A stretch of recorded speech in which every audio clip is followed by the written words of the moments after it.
As we get started, quick survey, and I'd love for you to raise your hand and everybody play along. And if you're watching at home, play along. Or if you're driving, keep one hand on the steering wheel. How many of you actually are on Instagram? I'm just curious. Not right this minute, but like you do Instagram? Yeah, okay. Yeah, most of us. I was kind of late to the whole Instagram thing. Seemed like a girl thing to me, to be honest. And then I realized, oh, there's all kind of cool stuff on here. And the great thing about Instagram is, the really great thing about Instagram is,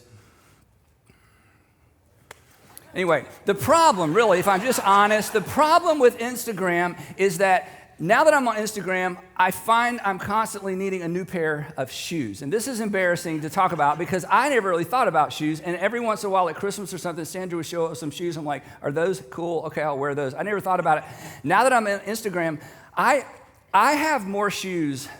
Okay, I have almost as many shoes, I think, sometimes as Sandra. It's just ridiculous. And I just never gave much thought to shoes.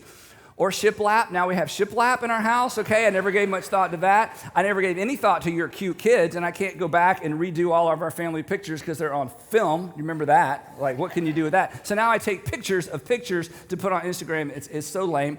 I'm also bothered by all the incredible vacations you have. Like, they look amazing. You go places I've never been. In fact, I've gone to some of those places, but it didn't look near as cool as it was when you went with your cool pictures.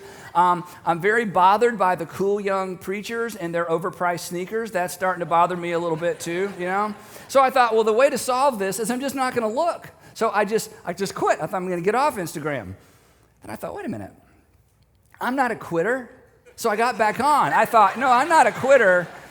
I'm just going to up my game. And I'm going to make you as discontent with your life as you have made me with my life. And so I'm going to start using better filters. I'm going to crop it a little bit closer and kind of, edit out all the stuff. And I'm just going to take it over and over and over and over until I get the perfect picture. And I'm going to put on Instagram the highlight reel of my life so that it'll make your lame life look even lamer, right? No, the great thing about Instagram, it really is, the great thing about Instagram is that it is a constant reminder, and we all need reminding of this. It is a constant reminder that there really is no win in comparison. There is absolutely, you've heard me say that before, there really is no win in comparison. And the reason I talk about that is because we are in part 3 of this series called You Are Not the Boss of Me. You're not the boss of me, and the subtitle says it all, how to, because this is a how-to series, how to say no to the emotions that compete for control. How to say no to the emotions that compete for control, because all of us have 2 or 3 emotions that compete for control of our lives. Specifically, they compete for control of our mouths, and then our mouths get us into trouble because we let those emotions be the boss of us. Jesus said it perfectly. Here's how he set up, and this is where we're going for the rest of the series. He said this. He said, don't you see, talking to his disciples, don't you see that whatever enters the mouth goes into the stomach and out of the body? To which they said, as we said last week, yes, we see that. We see it 2 or 3 times a day. Is this going to be in the Bible? Anyway, he says, I'm just getting your attention. He says, but, here's the real point, but the things that come out of a person's mouth, the other end, things that come out of a person's mouth, they actually come from the heart. What comes out of your mouth comes from your heart. And what comes out of your mouth from your heart actually is what defiles you. Eating the wrong things doesn't defile you before God. It's what comes out of your mouth that defiles you before God, because what comes out of your mouth puts you at odds with God when it puts you at odds with other people. And God is most concerned about what comes out and how it affects people than he is about what goes in. And in a culture that was all about a dietary law, this was like, what? He goes, yeah. God is not petty. God is not small. God is not overly concerned with what you accidentally eat, but he is very concerned about what comes out of your mouth if it hurts other people, because if you hurt people God loves, you set yourself up to be at odds with God. And then he makes this brilliant insight that it took us a long, long time to catch up with. He says this, for out of the heart come evil thoughts. He kind of equates the heart and our mind. For out of the heart come evil thoughts, and our thoughts are what instigate, our thoughts are where all of these behaviors come from. Everything you've ever done began, for the most part, with a thought. It began with your mind or began with your heart. He uses these words interchangeably. For out of the heart come evil thoughts, and those thoughts are what bring about murder. adultery, sexual immorality, theft, false testimony, slander, and then in other gospels, he adds other words. He says all of these things that put you at odds with people, that put you at odds with God, all of this comes from your heart. Our words and our deeds actually reflect, he says, what is in us. And we don't like this because I want to think that the thing I said that I didn't mean to say is an exception and doesn't reflect poorly on me. It's just, it was an accident. So I say, well, I didn't mean to say that, right? And I didn't mean to do that. And, I'm not sure where that came from. Jesus says, I know, I'm sure. And if what Jesus says is true, and I just think anybody that predicts their own death and resurrection pulls it off, I just go with whatever they say. So I think that what he says is true. And what he says is true is that these things come from your heart. They come from my heart. And so we dare not allow these destructive forces that, reside within us to come out of us and undermine our own success, undermine our marriages, our relationships, our futures, our dating, whatever it might be. That we can't just go on along in life, as we said the last 2 weeks, simply monitoring our behavior. Jesus calls us to do something far more significant and something that all of us need to learn to do. And if you're a parent, especially if you're a father, you got to teach your children to do this. And that is to monitor your heart, to monitor what's going on the inside, because what's going on the inside is eventually going to come out on the outside. And if all we do is try to put a filter over our mouth from time to time, as you know, we're going to fail. Then we're going to be like, oh, I didn't mean it. I didn't mean to say that. And we treat our words as if, saying something accidental and then taking it back or proving it's an accident removes the hurt, but that's just not true, right? If I accidentally back into you with my car, right, and I get it, and I say, hey, it was an accident, you don't jump up and go, oh, well, if it's an accident, I'm fine. No, it hurts just as much. Same with our words. And those words, he says, hey, you can fool yourself all day long. The reason you said them is because they were already in there. So we need to go after this stuff and rid our hearts and cleanse our hearts. And that's what this series is all about. So last week we talked about guilt, how to say guilt. Hey, guilt, you're not the boss of me. Shame, you're not the boss of me. And today we're going to talk about this ugly word, envy. Envy. To me, this is just me, I think this is the ugliest thing in human nature. I know it is the ugliest thing in me. There is no bright side, upside, positive side to this word. And we can put the word jealousy.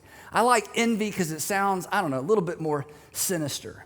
Envy is that thing, and I'll just, if confession's good for the soul, I'm about to do my soul a big favor because there's a lot of you to confess to.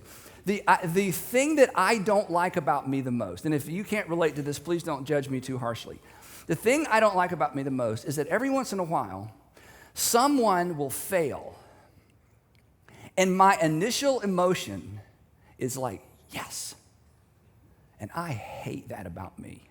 Now, eventually I get over it and like, Andy, that's terrible. But I hate that every once in a while somebody goes down or somebody makes a mistake or trips up. I don't know if it's public figure or private or whatever. Don't raise your hand. Have you ever had this experience where you are, okay, it's not just me, even folks on the front row, right, at home, somebody, and that your initial emotion, the first thing that pops up is, yes, like that'll show them, or somehow that made me feel better about me. And then you immediately, if you're sane, you're like, oh, that's horrible. I just think for me, that is the ugliest part of me. And imagine if that became the boss of you. Imagine if that is the boss of you. That's an ugly thing. That will ruin what is most valuable and most important to you. And I think it resides in all of us. King Solomon, considered the wisest man who ever lived next to Jesus, said this. He just goes right at it. He says, envy rots the bones.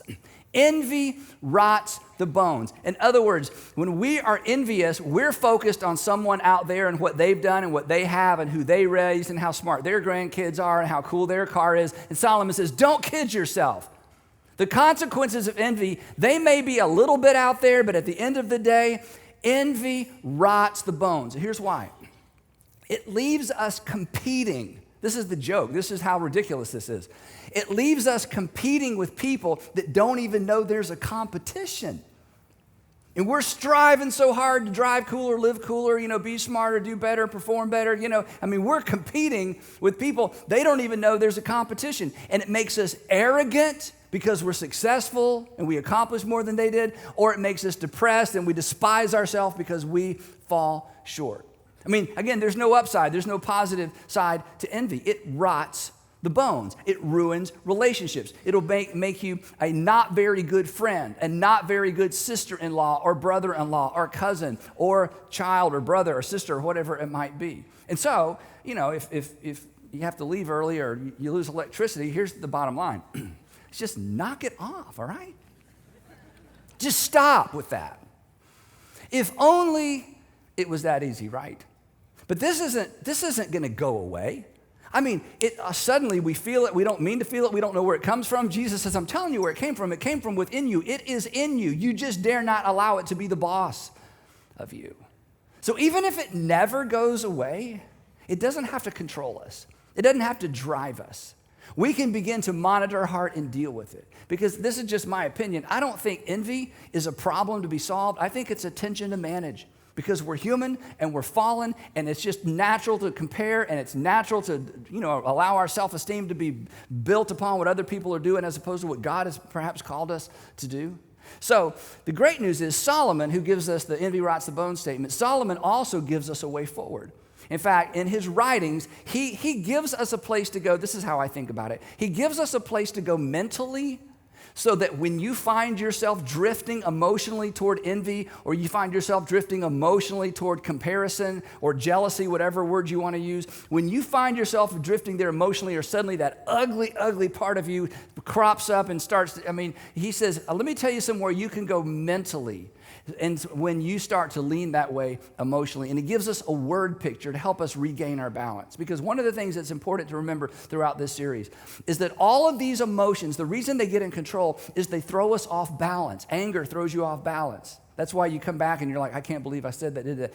Envy, it throws you off balance. Suddenly you're acting on things or saying snarky things. You're like, where did that come from? I'm off balance. Lust throws you off balance. All of these emotions throw us off balance. So Solomon gives us kind of a word picture, and he gives us a phrase we're going to get to in a minute. And I'm hoping that as a result of our time together, that you would take this phrase, that you would take this imagery that he gives us, and this would become so instilled in your thinking that when you begin to have those feelings, when you're tempted to say that thing, when everybody else is going on and on about them and you're tempted to join in, that you would find yourself saying, no, envy, I caught you. You are not the boss of me, and you are not the boss of my mouth. Here's what Solomon writes. He said, I saw that all toil, that is all work and labor, and all achievement spring from one person's envy of another. So this is King Solomon. He's got all this perspective, all this wealth, go anywhere, do anything. He's been there, done that, seen it all. He says, here's my observation. For the most part, and this is a little bit of hyperbole, but for the most part, he says, as I've observed people, everybody is competing with everybody else. And everybody is determining how successful they are by measuring themselves and their success by everybody else's success. This is going on 3,000 years ago. It's just human nature. They're determining where they are based on where everybody else is. Sound familiar? They're determining where they are based on where everybody else is. And then he says, this is ridiculous, but he uses a different word. He says, this is meaningless. This is meaningless. And then he gives us this word picture. These next few words are the words that I hope you'll just grab a hold of, and that this will become part of your internal vocabulary. So that when you start having those internal, imaginary conversations with people, do you ever do this where you're having an imaginary conversation with people?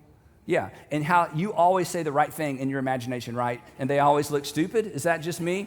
Sometimes I have imaginary conversations with people and there's a crowd, And they're like, Andy, yes, then I just drop the mic and walk off like Jesus and the Pharisees, But we always sound good. So this is a phrase that I think we should all incorporate into our repertoire. So when we start having these imaginary conversations, this is where we go. Here's what he says. He says, I saw all this toil, all this achievement spring from one person's envy of another. This too is meaningless, a chasing after the wind. Let's just say this together. A chasing after the wind. Everybody, one more time. A chasing after the wind. Now, I want you to think of that. That is powerful imagery. Chasing the wind. It's endless. There's no finish line. There's no peace. There's no ultimate satisfaction. There's no contentment. It's like an unquenchable appetite, chasing after the wind. There's always an We've talked about this. There's always an because his is newer and hers is nicer and her kids are smarter and theirs is bigger and his is faster. There's always an There's always somebody with a bigger right? And so if you're chasing the wind, if envy becomes the boss of you, you're just chasing the wind. It never, never, never ends. There's never any satisfaction. There's never contentment. As we're going to see, you can't even enjoy your own accomplishments. Dissatisfaction, guaranteed if you chase the wind. If you allow envy to become the boss of you in any area, or as we're going to see, even in a single relationship. It steals the joy from our accomplishments because there's always someone who's accomplishing more, right? And so when you catch yourself looking in that direction, when you catch yourself drifting in that direction, when your emotions begin to go in that direction, that's when you have to step back and say, no, envy, listen to me. You are not the boss of me. That is simply chasing the wind, and I don't chase the wind. That is just chasing the wind, and I don't chase the wind. Envy, you're not the boss of me. No, I'm not even going there. Envy, I'm not going there. That's just chasing the wind. I don't chase the wind. That's sideways energy. It's a waste of my time. I'm not going to waste my time, which is my life, chasing the wind. Your time is your life. But on the other hand, Solomon was a very accomplished person. I mean, he was a king. He accomplished more in his lifetime than anybody else ever accomplished in his lifetime. So he's not trying to bait us into being lazy or to do less or to accomplish less. He says, no, only a fool would fold their hands and ruin themselves. This is his imagery of somebody who's like, well, I'm not even going to try. Well, if I can't make 100%, I don't care what percent, I'm not even going to try. If I can't compete at all, why? If I can't win, why compete at all? I'm just not even going to try. He's like, no, that's not the answer either. This isn't about being passive. This isn't about doing your best. This isn't about trying to accomplish something in the world. This is not about being or non-productive. And then he's so wise, he brings these two ideas together. On one hand, you don't just give up and do nothing. On the other hand, you don't stress yourself out trying to be someone you're not. Then he gives us, again, more imagery. It's so powerful. He says, better. And for some of us, this is good news. For others of us, this is going to be a struggle because of the way you're wired, because of your temperament, because of your personality. He says, better one handful with tranquility than two handfuls with toil and chasing after the wind. It's better to have one handful of what you were designed to do and what you were created for than to have two handfuls when one of those handfuls is just stressing you out because you're trying to keep up with someone you'll never keep up with. He says at the end of the day, tranquility, even if you have less, is better than having more and losing your peace and losing your tranquility and losing your sense of self and losing yourself. Tranquility, what is tranquility? It's a word we don't use a lot. It's just satisfaction. It's contentment. It's going home in the afternoon and going, I did my very best. And I'm fine with that. It's laying in bed at night knowing I have peace because I'm not stressed out trying to be somebody I can't be and trying to accomplish things that maybe I wasn't called or designed to accomplish. But chasing leaves us wanting more. Again, it's an appetite that can't be satisfied. It's chasing the wind. His point is simply this, that less is actually more. That less is actually more when it leads to contentment because the result is peace. The result is peace with yourself, and ultimately it brings greater peace with the people around you, especially the people that are most important to you. Better one handful with tranquility than grasping and striving and pretending and editing and cropping and retaking. Nope, that's not it. Retaking. No, that's not it. Retaking. No, that's not it. This is why some of you have gone off of social media, isn't it? It was just driving you crazy. You just found yourself thinking about it all the time. I'm a loser, I'm a loser, I'm a loser, I'm a loser, I'm a loser. No, I'm a loser, I'm a loser, I'm a loser, I'm a loser. My husband's a loser, my wife, loser, my kids, and you're like, I just can't deal with it anymore. And some of you, have been wise enough to decide, I'm just going to take a vacation. So here's my suggestion when it comes to that. And I've been saying this a long time. Anything that stirs up discontentment in you, just remove it out of your life. Now, I'm not talking about being inspired to do great things and be your best. That's different. But the thing that just leaves you feeling less than, discontent, it may be something you subscribe to, it may be a magazine, it may be a website, it may be some social media. But anything that stirs up envy in you, anything that stirs up discontentment in you, anything that stirs up jealousy in you, just remove it. Because it's feeding that thing that resides in you and resides in me that will be the boss of me if I allow it to be. Just get rid of it. Cancel that. Quit looking. Quit taking. Quit watching. Quit scrolling. Whatever that might be. Now, Solomon's not done because he's got so much to say on this subject. And now he takes us a little bit different direction and he says this. He says, let me tell you something else I've seen. Again, I saw something meaningless, or we would say just ridiculous. I saw something else meaningless under the sun. Under the sun was his way of saying in this world. There was this guy, and he was all alone. He didn't have a son, and he didn't have a brother. Now, in this context, when you read a phrase like this, here's what it meant. He didn't have anyone to leave his stuff to, because women could not inherit in this culture. So here's this guy, and he has no son, and he has no brother. He has no one to leave his stuff to.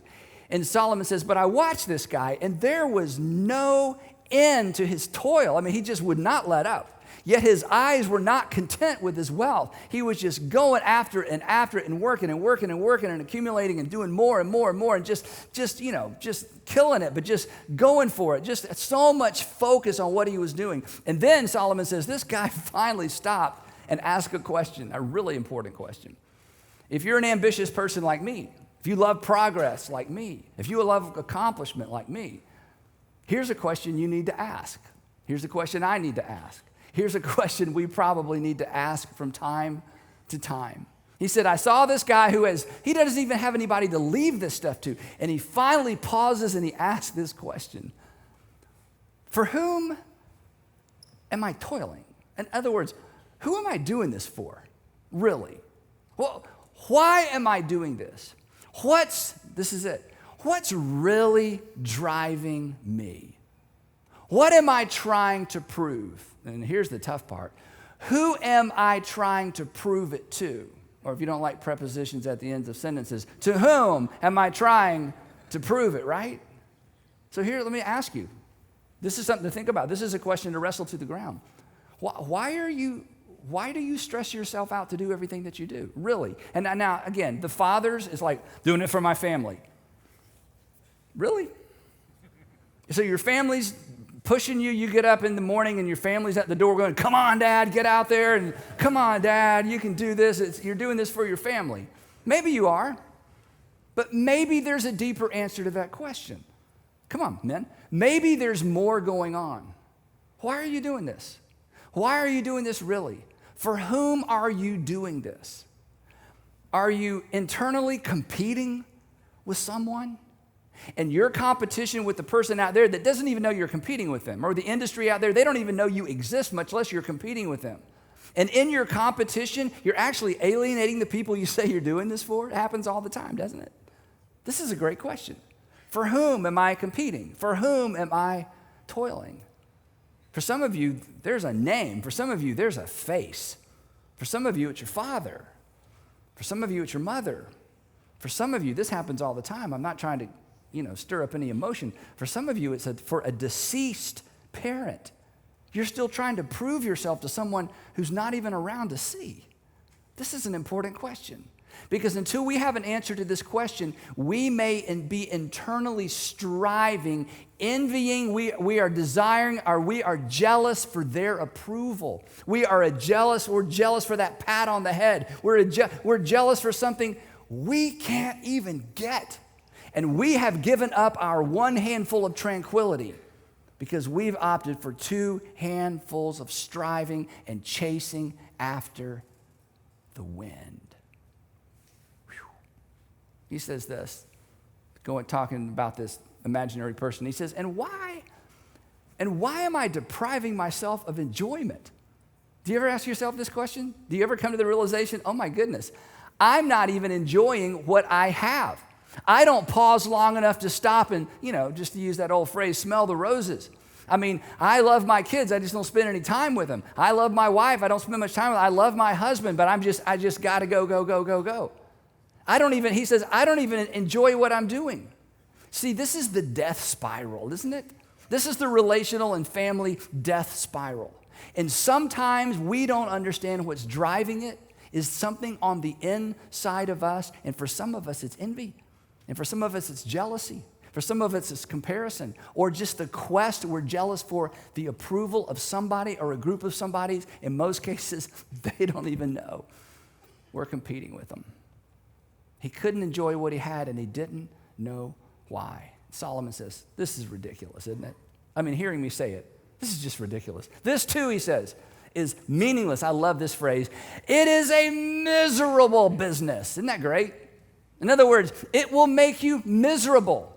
You'll put a check in every box. You'll accomplish everything on your to-do list. You'll get the award. You'll graduate at the top of your class, and you'll go home, and you will be miserable because something's driving you, and you've never put your finger on it. Now, if you're not a Christian or a religious person, let me just say this to you, okay?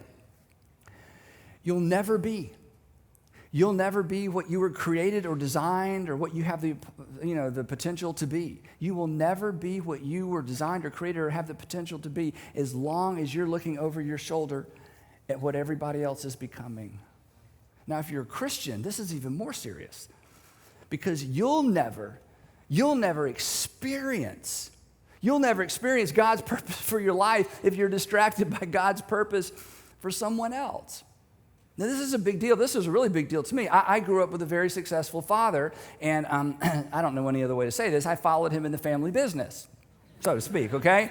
I mean, my dad is a pastor. There was a time, when I was thinking about ministry and looking at what he was doing, you're going to think I'm exaggerating. Once upon a time, there was no internet. Does anyone remember this? Okay, yes. It was a terrible time, right? This didn't mean anything. In fact, half of the words we used didn't mean anything before the internet, right? In fact, they meant other things. It's kind of funny to think about. So before there was an internet, my dad, this would be amazing now. My dad was on television, shortwave radio or radio preaching in every country of the world every day of the week. He was preaching in every country of the world every day of the week by television, radio, or shortwave radio because radio stations would blast his preaching across national boundaries. I'm sure that's somehow illegal. And people with shortwave radios could listen to him preach when it was illegal to preach in some of those countries. And then I come along, I'm like, yeah, I'm going to go be in the ministry. Well, what are you going to do?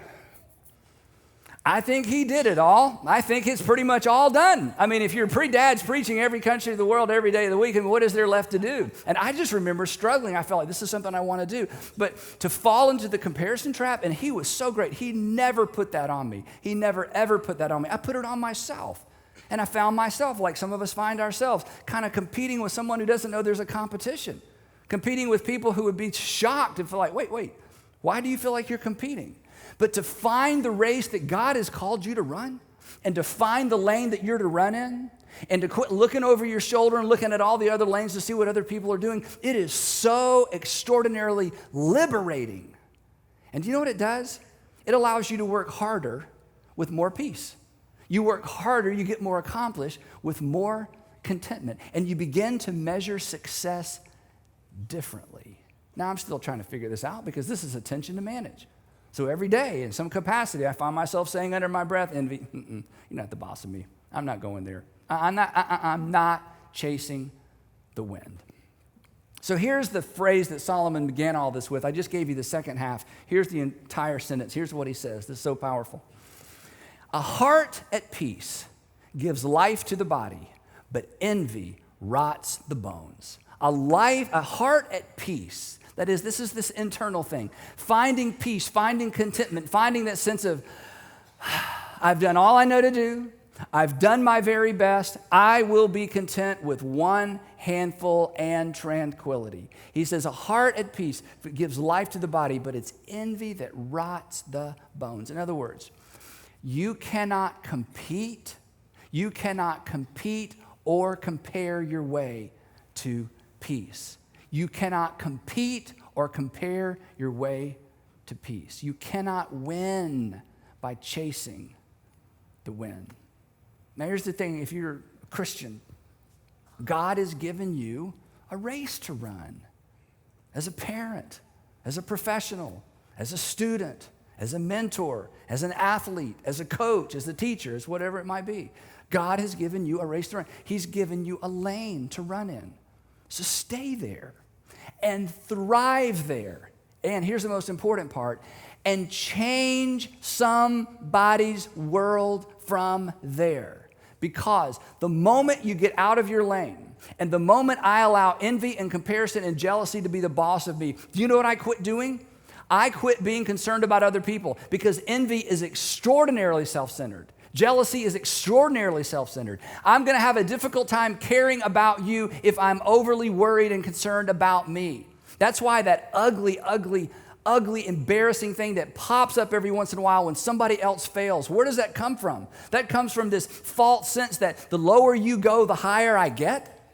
The less you succeed, the more I succeed. What a lie that is. But that's what envy does. That's what jealousy does. Jealousy says if someone else will tear you down, I can feel better about myself. How extraordinarily self-centered is that? And you have been called to live a better life, and your better life is found in the lane that God has called you to run in, and from that lane you can do more for other people because you will be less concerned about who and where you are compared to other people.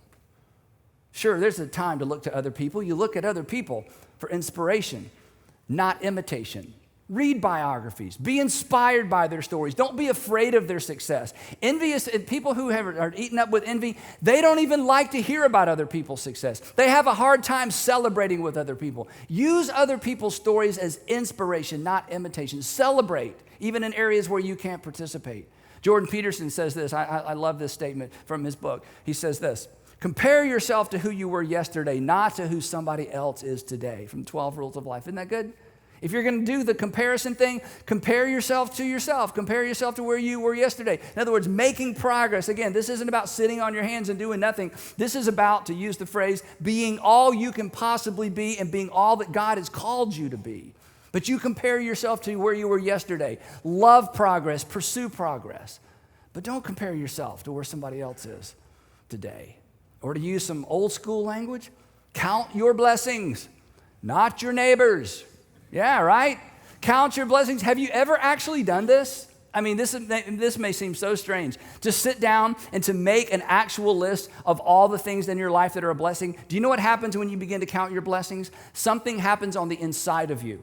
You become grateful. Grateful people are generous people because grateful, generous people are not self-centered people. So just count your blessings. Don't worry about everybody else's blessings. God has called you to do something specific, and you don't want to miss it. Don't miss the life that God has for you. You'll never experience life to the full as long as you are trying to get in on the lane of somebody else around you. You'll never experience your life to the full until you focus on the life that's right in front of you. So, this afternoon, it's not going to take long.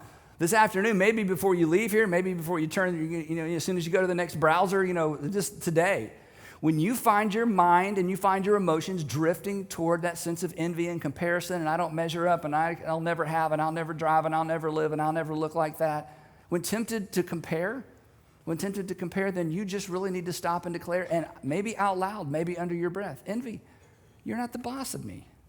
Envy, you're not the boss of me. I will not chase the wind. Envy, no. Envy, you're not the boss of me. In fact, Envy, let me show you what I'm going to do. I'm actually going to write her a letter and congratulate her on the very thing that makes me hate her, okay? Because you are not the boss of me. I'm not going to hate her. Watch this. I'm going to write a letter and I'm going to hand it to her and congratulate her because, Envy, you are not the boss of me. You know what? When he gets home, I'm going to celebrate him. Even though he gets all the attention and I do all the work. Even though she gets all the attention and I do all the work, whichever way that goes. You know what? Envy, I'm not going to be jealous. I'm not going to allow jealousy to be the boss of me. I'm going to congratulate him and congratulate her. I'm going to cheer them on until you finally shut your mouth. You are not the boss of me. So let's just say this together out loud. Ready? Ready? Everybody, even if you're watching online. Envy, you are not the boss of me. I will not chase the wind. Now, this time with a little more attitude, okay? Because you got to tell envy. Now, real quick, This is not spooky. We're not talking to people or demons or spirits, okay? This is just an exercise to help us get perspective in those moments when our emotions want to take control. So one more time with a little bit more attitude. Ready? Envy. You are...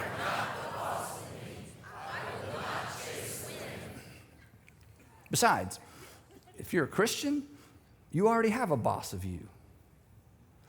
And Jesus gave you some very specific instructions. I'm going to read you the implication and then the instruction. The implication is this. Now, that's a big deal if you're a Jesus follower. Ready? Don't compare yourself to one another. Love one another. And you can't do both very well. Don't compare yourself to one another. I've called you to something so much higher and greater. You are to love one another. And envy always gets in the way of love. So this is not a nice to do. This is mission critical. Jesus said it. I mean, this is an amazing statement that it should just cause us to wonder every time we hear it. He said, by this is how people are going to know that you're my follower. If you love, if you celebrate, if you cheer on, if you refuse to give into, if you love one another, that's where peace and that's where purpose is found. It's living out and staying in your lane, head down to the thing that God has called you to do. Celebrate what everybody else is doing and leverage who you are and the opportunities that come your way in order to serve and celebrate other people. That's where the peace is found, and ultimately, that's where purpose is found as well. So last question, and we're done. Is it possible? This is so hard to admit. This is so hard to see in the mirror. Maybe it's impossible to see in the mirror. Is it possible that in some area of your life, envy has become the boss of you? Let me be specific. Is it possible in one relationship that envy has become the boss of you? It's your sister-in-law. It's your brother-in-law. It's your older brother. It's your older sister. My older sister's so smart, she doesn't even have to try. I try and I try and I try, and she just gets up and it just all works out. Maybe it's just one relationship. In one relationship, in a relationship, has envy become the boss of you? What can you do about that? Maybe it's one environment. It's just school. It's on that team. It's at work. Hopefully it's not at home. Is there an environment where envy has become the boss of you? You got to deal with this, or you'll end up chasing the wind. If you chase the wind, that's meaningless. If you do what's meaningless for too long, your life becomes meaningless. If you do what's meaningless for too long, your life becomes meaningless. If you chase the wind for too long, if you do what's meaningless for too long, your entire life becomes meaningless. Because as I've told you before, the way you find meaning is by becoming a means to an end that's not you. And envy will draw you in and suck you into self-centeredness that drains your life of meaning. You don't want that. You don't want to model that. The world doesn't need any more of that. So, let's follow Jesus. Unlike envy, he will make your life better. And unlike envy, he will make you better at life.